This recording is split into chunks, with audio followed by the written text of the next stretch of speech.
For Dark Matter News, I'm Leo Ashcraft. Fallen angels came to Earth and using their own DNA and that of apes fashioned man to enslave in order to mine gold the fallen angels or aliens needed on their planet. Out of this breeding came giants of whom God attempted to rid the earth, considering them an abomination through the Great Flood. So say several investigators, archaeologists, and theorists, using information not readily available to the public. Some of this information includes the discovery of gold mines and miles of terraces found in South Africa which date back thousands of years. Anderson, Indiana, about 30 miles northeast of Indianapolis. Always proud of its Indian heritage, the town celebrates the Delaware Indian tribe who founded the city first known as Andersontown. However, most inhabitants still have no idea that long before Chief Anderson brought his tribe westward from Pennsylvania and Ohio, ancient giants inhabited the area. When told about a late 1800s newspaper article telling of the discovery of 6 giant skeletons in the burial mounds, Micheline McWilliams, who has worked in the Mound State Park for 6 years, said she had never heard such a story.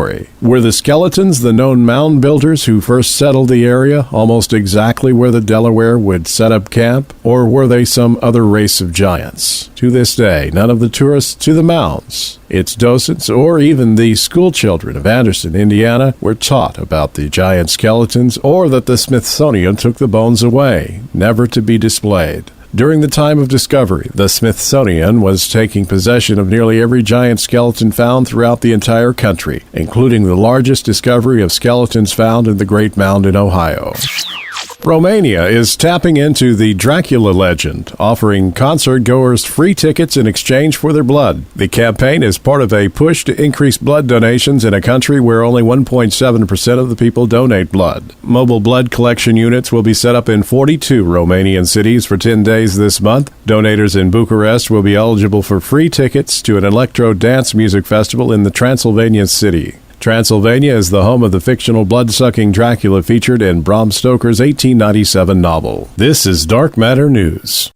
In the early hours after the tsunami, it was ham radio that was on the air, saving lives. When Florida was ripped by hurricanes, the hams were there. In the critical moments after the attack of 9/11, it was the hams who coordinated emergency messages. When disasters strike, the hams are ready. Ham radio works when other communications don't. To learn how you can become a ham radio operator, call the ARRL, the National Association for Amateur Radio, at 1-800-326-3942.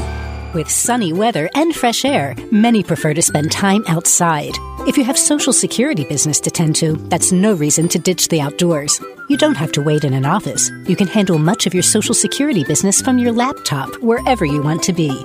You can even apply online for benefits as you sit on the beach. As long as you have an internet connection, you can do business with Social Security. Enjoy the great outdoors. We'll bring the office to you. Visit www.socialsecurity.gov. Spontaneous human combustion. It is the term of reported cases of the burning of a living or recently deceased human body without an apparent external source of ignition. In addition to reported cases, examples of spontaneous human combustion appear in literature, and both types have been observed to share common characteristics regarding circumstances and remains of the victim.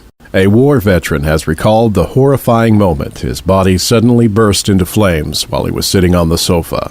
Frank Baker, who served in the U.S. Army in Vietnam, is the only known survivor of the unexplained phenomenon known as spontaneous human combustion. The doctor was completely baffled, and he said, looking at it, Frank, this burned from the inside out. And he said, I've never, ever seen anything like this. I wasn't smoking, there were no flames around, there was no lights on, no microwaves. All that was coming in was the sun from the far end of the house. When this happened, the highly decorated former soldier had been preparing to go on a fishing trip with his friend when fire suddenly engulfed his body. Frank Baker appears to fit all the criteria for survival of partial spontaneous human combustion, and he's had to deal with it. He's had to come to terms with something that was said to be impossible, something that could not happen. Larry E. Arnold, in his 1995 book Ablaze, proposed a pseudo-scientific new subatomic particle which he called pyrotron. Arnold also wrote that the flammability of a human body could be increased by certain circumstances, like increased alcohol in the blood. He also wrote that extreme stress could be the trigger that starts many combustions.